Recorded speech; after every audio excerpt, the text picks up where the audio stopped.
శివుడు యమధర్మరాజుని ఎందుకు చంపాడో మీకు తెలుసా? అందరి ప్రాణాలు యముడు తీస్తాడు. యముడు పేరు వింటేనే అందరూ భయపడతారు.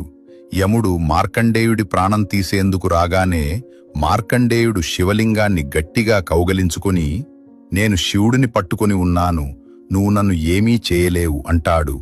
యముడికి చాలా కోపం వస్తుంది. నువ్వు శివలింగాన్ని పట్టుకొని ఉంటే ఏమీ చేయలేను అనుకుంటున్నావా అంటూ యముడు యమపాశం వేస్తాడు.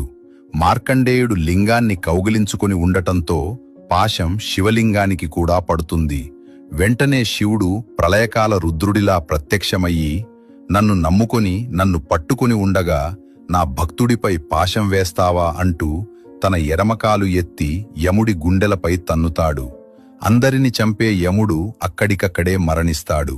యముడు లేకుంటే చావు పుట్టుకలు జరగవు అని దేవతలు భయపడి శివుడిని